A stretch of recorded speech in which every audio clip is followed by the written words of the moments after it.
So, I say everyone, I don't know how many people are watching. Don't really care either. This is just as much for me as it is for everyone else. So, first things first. We are going to delve into this beauty, one video at a time. Really, it's not that complex. I started reading it and got through it before I even realized what was happening. So, but I'm gonna take a little time to explain some of the details, and kind of just put my thoughts on it out there, so that way, if anyone else is kind of looking at it going, "Oh man, I don't know," then, hopefully I can help. So, we're going to start with kind of what the book really starts with. I mean, not what it really starts with, because there's a lot of kind of like forwards and little, about the author, who is Miss Greygax Grenia Darnison, and you can call her Grey. If any of you are big D&D fans, you might get that reference. But yeah, I mean, other than that, I'm not gonna read, all this, although the artwork is phenomenal. Thank you, Gearbox and Nirvana, for making something that us Borderlands fans can just nerd about for years and years and years. And there's a little stuff about the world, and then overviews going over, if you don't know how TTRPG games work, then I don't know how you stumbled upon this, unless you really like me, or you just randomly were up scrolling through things that were related to hashtags that you enjoy, and you came upon this video, and if that's the case, then I sincerely apologize for letting you down. Anyway, it does have some cool, unique stuff that it talks about, though, like badass points, badass tokens, the whole badass system, which is honestly it's pretty much a way to do the rule of fun. If you're one of those people who thinks that the rule of fun is much more important than, the actual rules, then it's like they pretty much made that just for you. They were like, hey, the rule of fun, or the rule of cool, as some people call it too, is one of the biggest things about D&D. If that's you, then the badass system is definitely for you. I like both. I like to have some good solid mechanics, obviously, and utilize those, but the rule of cool is very important, and the fact that there's a whole system in here that gives you ways to make that work for your players and work for you, because then there's a whole system for mayhem, which is pretty much like the opposite of that. It's not like it's the opposite of cool, because nothing in this book is really the opposite of cool. It's more so, it allows I'll forever say DM, but I'm gonna have to get used to BM, the Bunker Master. It's really their version of the badass system for them to have fun, and it allows them to kind of, on a whim, up the difficulty of encounters and bosses and stuff like that. So that's, there's some pretty cool stuff in these pages, like I said, all that is in there. And then Tina likes to put in her own 2 cents too. What is and what isn't badass enough. But no, what we're going to start with, what the crux of this video is creating a Vault Hunter. And, I'm not really going to get into the specific, every little detail about the creation process, because obviously, there's coming up with a backstory all your own, there's your own little character quirks, but there are some really cool things in here, that, it's more for the mechanics, obviously, but it's all very, very cool. So, step one that it tells you in the book is to choose an archetype. But obviously to do that, you kind of need to understand what the stats do, because the archetype is what determines your starting stats. It's different than D&D in that sense, where you have these, you don't have a point buy system. You don't roll for your stats. You choose an archetype, and then you choose a class, and the archetype gives you your base, and then your class gives you bonuses to the different stats. And actually, there's only four stats, which is kind of nice. I mean, it's weird because it's super simplified. Like, there's accuracy, which, I mean, that's a pretty obvious thing for Borderlands, for that whole world. How well can you shoot someone? How well can you target your enemy? But with this, like, accuracy also, it does insight and interaction checks. Then there's damage, which I don't know how you can get much more self-explanatory than that. Which is actually just your combat and throw distance. Then there's your speed, which we'll definitely get into more in a different video, but it's important for staying alive as a player. This is kind of like, if you're a fan of D&D, this is kind of like what helps determine your AC, also your initiative, and so, like, I guess just real quick, it's if an enemy rolls against you and you have a high enough speed, there's a good chance that you're going to make them miss, or at least not do nearly as much damage as they should. So your speed is actually very important. And your speed, though, also, oddly enough, it's, for traverse checks, of course, but for talk checks, which at first sounds funny, but I mean, the old saying, you're a fast talker, I guess. But yeah, it's kind of funny. But so that your talk checks are also done by speed, which is interesting. And then there's your mastery. Your mastery is essentially what's kind of your proficiency, your aptitude in, especially your action skill, like that specifically. It lets you use your action skill more per day, and it also affects your sneak and search checks. So it's pretty cool. But those are the four stats. You got accuracy, damage, speed, and mastery. So 4. Like I said, they each have different starting stats, which, like I said, that's the most different thing, really, with the actual stat system from D&D and games like it. I mean, it's kind of similar to, if anyone's ever played Shadowrun, it's kind of similar to that style, where you're given kind of just your base, but then, yeah, you're allowed to play around with it a little bit. Now, of course, then there's the classes, which that's really what we all want to know about with Borderlands. It's the classes. And if you've played the first 2 games, your classes are basically just one of those skill trees. One skill tree from each character, essentially. Including the DLC characters of Krieg and Gage from the second game.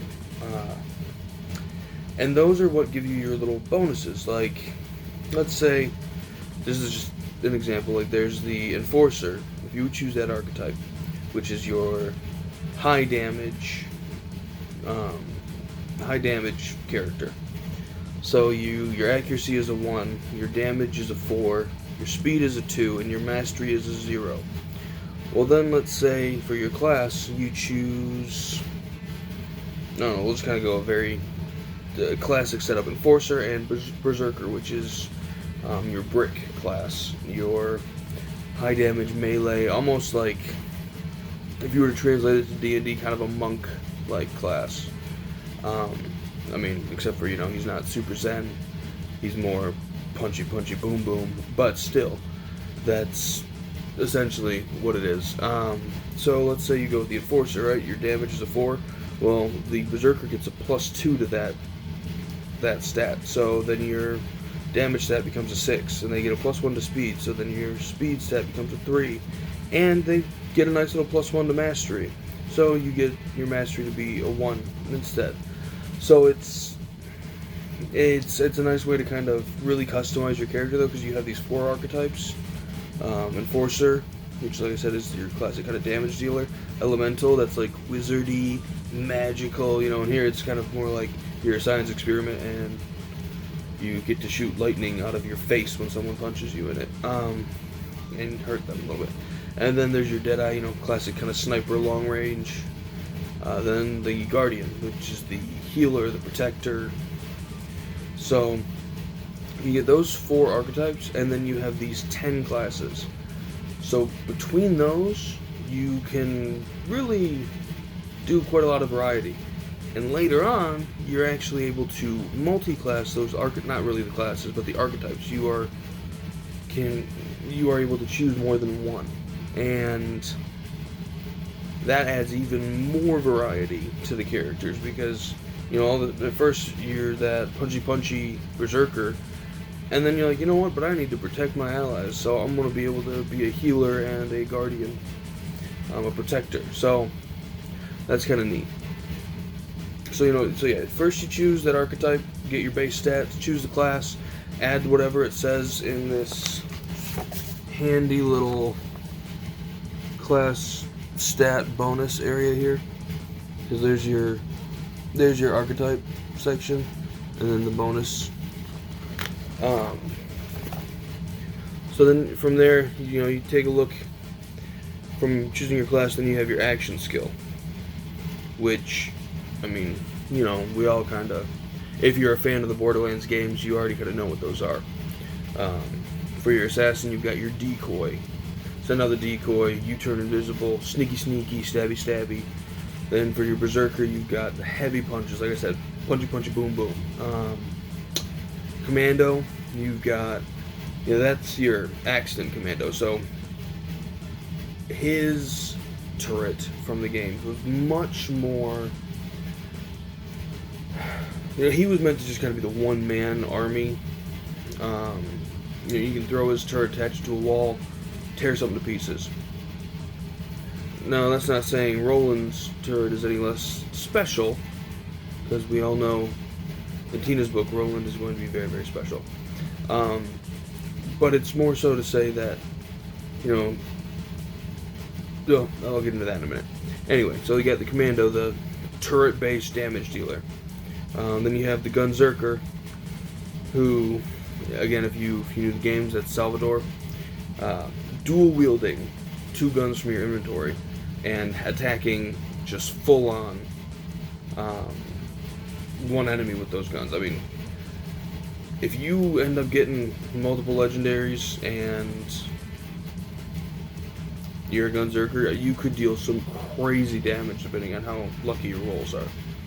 Hunter, if you remember Mordecai from the games, he had Bloodwing. You get a sister species flying creature like that. Of course, you can flavor it any way you want, but essentially that's how it acts. It's taunting enemies and attacking enemies from a distance with that flying best friend. Necromancer, similar kind of deal. You get Death Trap, the floating robot of terror. So that's pretty self-explanatory. You get this robot buddy who follows you around, who kicks some major ass. Then Psycho, my personal favorite, Krieg. The Buzz-Axe Rampage. You pull out your trusty melee weapon and you can just go to town attacking people. You get a ranged attack and an up-close attack. You can heal when you kill someone by a certain amount of health, and even at later levels you get to buff that up to do some crazy amount of attacks and damage. So, also pretty cool. Especially when you can attach dynamite to it and just blow shit up. Which is, the whole point. Then you got your Siren, your Lightwalk, which is Lilith. You turn invisible, and upon turning invisible, send out a radial blast of damage, and then can move, and upon turning visible again, send out another radial blast of damage. So it's, your sneaky boom boom. Then there's your Phase Lock, which is Maya. And, it's essentially just trapping an enemy in a bubble of energy. And everyone can attack, and the cool thing is, if there are certain enemies that can't be trapped, and if you're unfortunate enough to come across them, you'll still immediately do some hardcore damage, because essentially you're trying to trap it, it's feeling that immense pressure, it's just not being stopped by that immense pressure, but it's still succumbing to some damage, so that's pretty cool. Then, Soldier, like I was saying with Roland earlier, he has his own turret, but his turret is more to aid your allies. He is the team player, the captain. He can heal, replenish ammo, replenish shields, protect with a shield himself, with the turret. And then, of course, his turret also gets rockets. So, it's not like it's useless for offense. And then, each character that you make gets to choose a favored gun. Well, actually, I believe it's two favored guns. Yes, 2 favored guns at the start. And what that is a favored gun gets to add the mods, the mod bonuses, the stat mods from accuracy and damage to its attack and damage rolls. Now, you can still use non-favored guns, and it's not a bad thing to use those guns by any means, you just don't get the bonuses to it.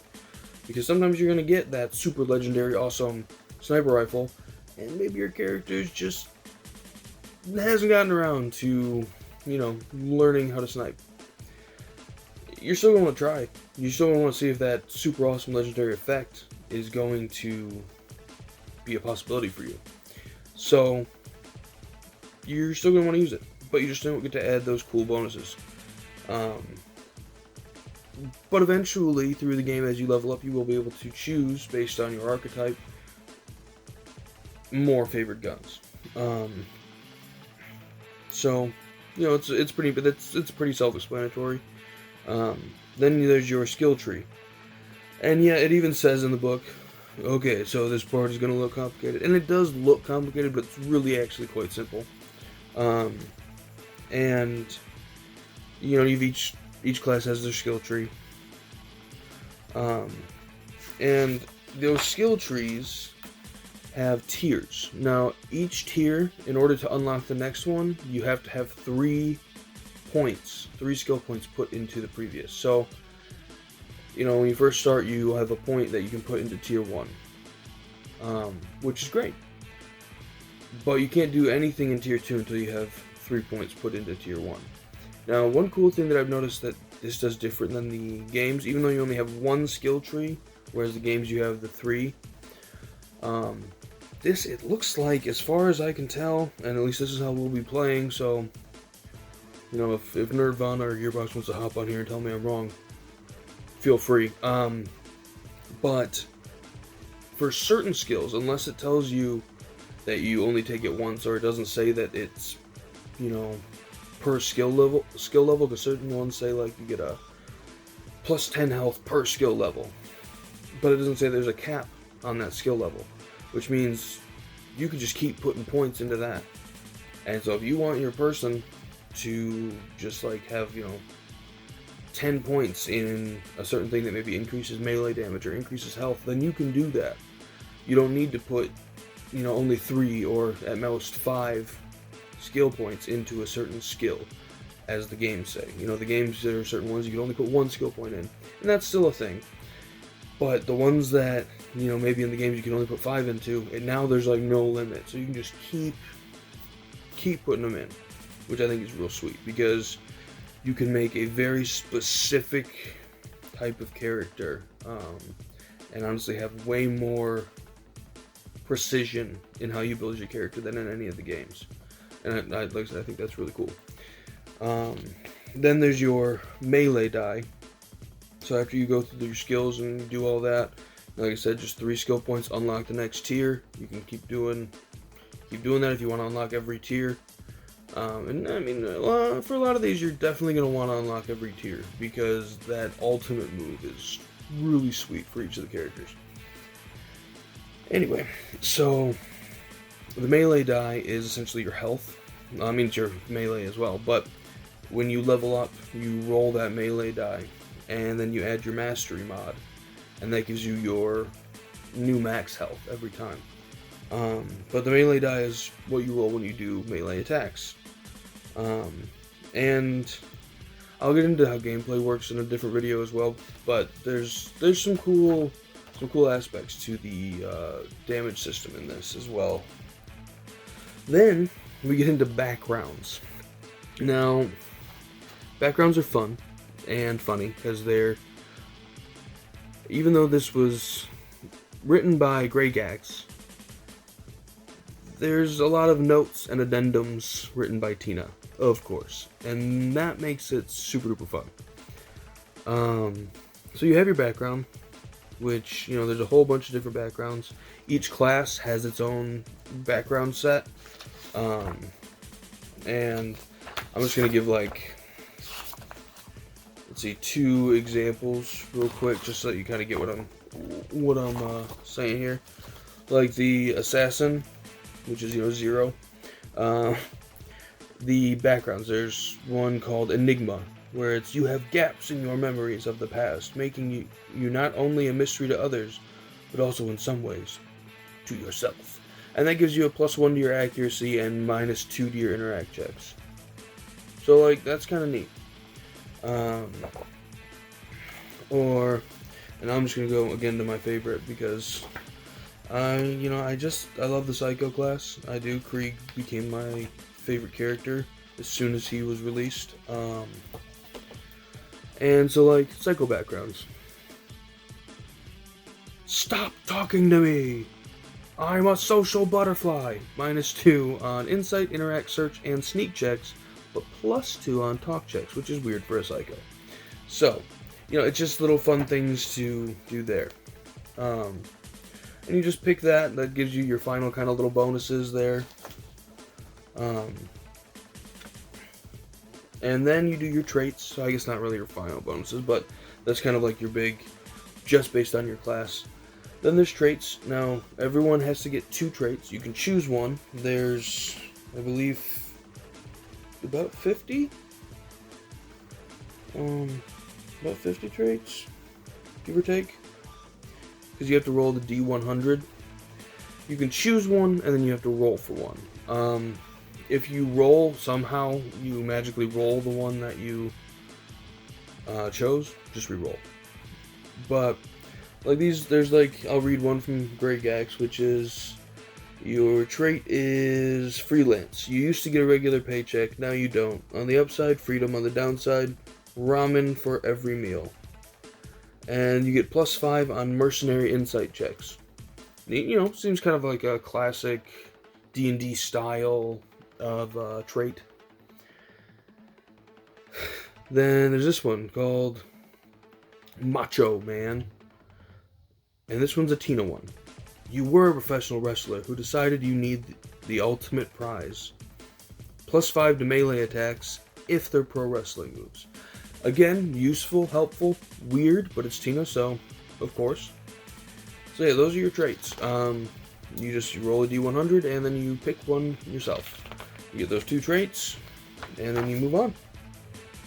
Then there's calculating your mods, which now with D&D, if anyone's played that, anything over 10, if your strength stat is 12, then you have a +1 in your strength for your strength mod.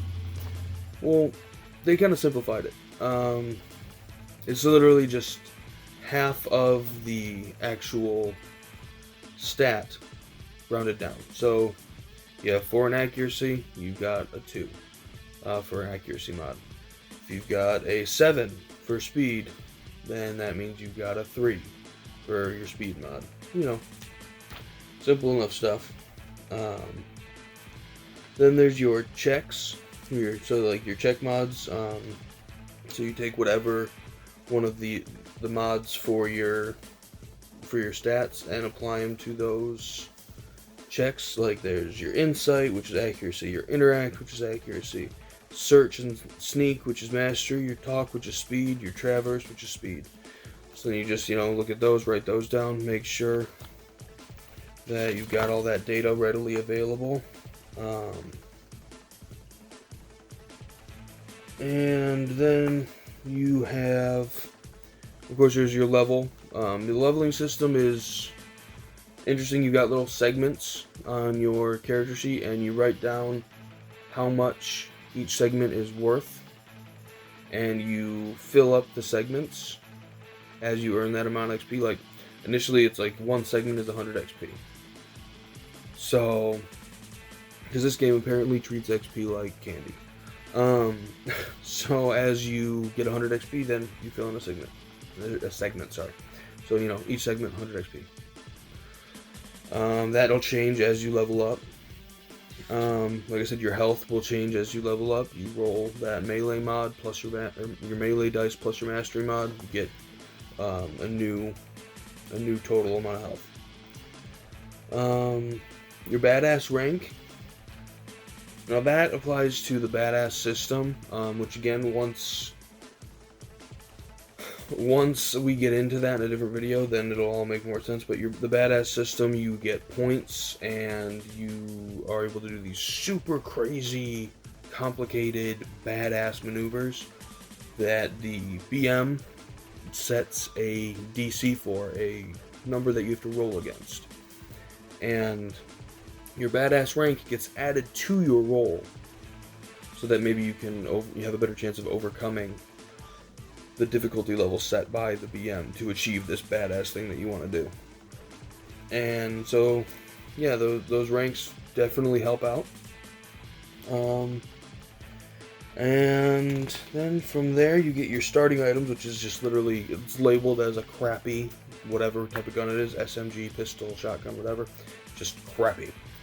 And I'll get into the guns again, in a different video as well. And also, once you choose all those things, once you choose your archetype, your class, you do everything we just talked about, there is one more thing that you get to do. And that is you get to have 3 more points, 3 more skill points, or not skill points, stat points, to apply to any of those stats. You just, whatever stat you feel like you need to have a little boost in, or if this is, this is when you want to really just take it, like, let's say, man, I've already got, somehow I ended up with 7 in my damage stat. I want to make that a 10. Go nuts. Be the big, just destructive machine you want to be.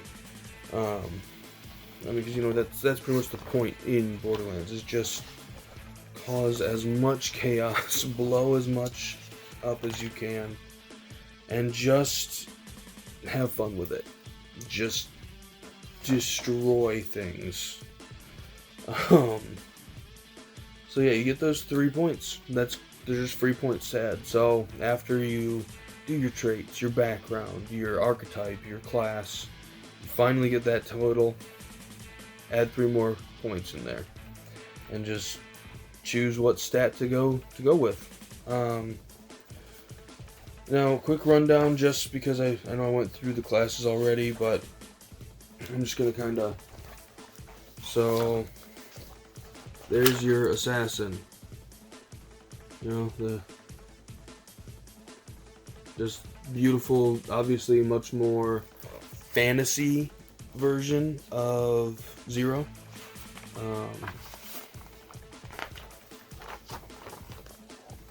Then you got the Berserker, which I love it. It's pretty much gender bent brick.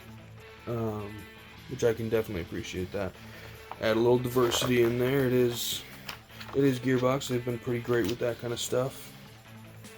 There's the skill trees. If you guys want, I can, if I get any comments or anything about the skill trees, I'll do a more in-depth video there. There's your commando, classic kind of Axton-ish looking fellow there. This lovely turret. Then you got your Gunzerker. I mean, really, it just looks like Salvador got some plastic surgery or something. Changed his appearance a little bit. Then we've got the Hunter, which, I mean, how sweet does she look? And then there's her trusty sidekick. But I mean, really, it's a really cool, again, gender bent kind of Mordecai look. And I love it, absolutely love it. Necromancer. If anyone of you are a fan of Gage and Death Trap, there's her BFF. Of course, then there's the Psycho, which I'm glad they didn't just do a complete Krieg ripoff for the image. I mean, obviously it's not a ripoff because this is still Gearbox and everything making this, but you know, they went with the kind of the scrawnier look, the more of a classic Psycho look. But then the Krieg inspired Buzz Axe with the dynamite. And yeah, I love the look for him. Then you got the Siren, of course. You can't have a Borderlands game without Siren. And this one, it's two separate, like, it's got separate parts for the skill trees because there's the phase or the light walk and the phase lock. So, and then Soldier, which who knows what they were supposed to look like, because Tina had her own idea of who the soldier was, and we all know for her the ultimate soldier was Roland. And then here's their trusty turret. So you can see very, very different than Axton's, but definitely more of a team player kind of turret, like protect the allies, protect your friends, that kind of thing. And then that is the end of the classes section, and chapter 2 is playing the game. And since I am going to go in order with the book, that is the next one I will do, is chapter 2, playing the game. So if you want to see that, if you have any questions, I will definitely do my best to answer any questions in a timely manner, because I am also building my game while doing these videos, because this is also helping me be more comfortable with the rules of this game and learn the game as I'm discussing it with people. And so hopefully, you know, you can come on this journey through Pandora with me and we can learn this stuff together, because I mean, this is just, honestly, I tried years ago to do one of those fan-made TTRPGs that was based on Borderlands, and as exciting as it was to try it, I just couldn't get into it because it felt like the heart of it was missing, the heart of the game. But now, you know, Gearbox has gotten together with Nirvana, and they have brought us something I think really special and really, really awesome. Like, I went all out and I got the deluxe edition. I mean, I am super pumped. I'm going to be doing this with a group of my buddies and my wife, and I'm going to be putting those up on this channel too once we really start getting into that. So, yeah, I just want to thank you for watching this and sticking with me for this entire time, as long as it was, which was honestly surprising to me. Yes, I really appreciate you watching it, and I hope that you will, as cliched as it sounds, like and subscribe to my videos and my channel. So thanks again.